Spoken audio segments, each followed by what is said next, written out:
Fis-sitjum tal-Konferenza Ġenerali tal-Partit Laburista bit-tema Nsaħħu Malta tagħna, membri tal-istess partit iltaqgħu u tkellmu ma' bosta investituri lokali u internazzjonali u rappreżentanti ta' negozji waqt li Startup Festival li tella fuq jumejn fl-MFCC f'Taqali.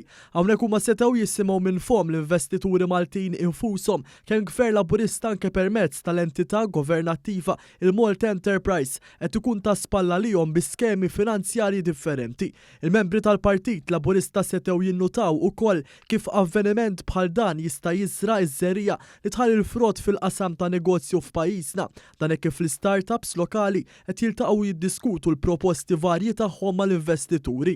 Waqt din iż-żjara s-Segretarju Parlamentari Andy Ellul tena l-impenn tal-Gvern li jkompli jsaħħaħ il-qasam tal-investiment u n-negozji f'Malta.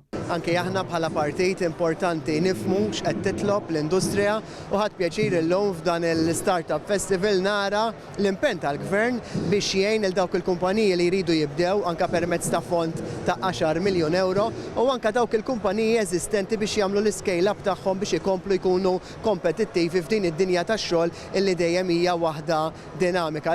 Flimkien ma' segretarju parlamentari Ellul kien hemm ukoll id-deputat mexxej tal-Partit Laburista Daniel Mikallef, il-President tal-Partit Ramon Attard, is-Segretarju tal-Eżekuttiv Catherine Fenech, id-Deputat Laburista Omar Farrugia u l-Membru Parlamentari Ewropew Elix Agius-Saliba. Il-qofol tal-Konferenza Ġenerali jintlaħaq il-ħadd li ġej b'diskors mill-Prim Ministru mexxej tal-Partit Laburista Roberta Bela f'dar il-Mediterran għal konferenzi fil-Belt Valletta mill-10 il-qudiem.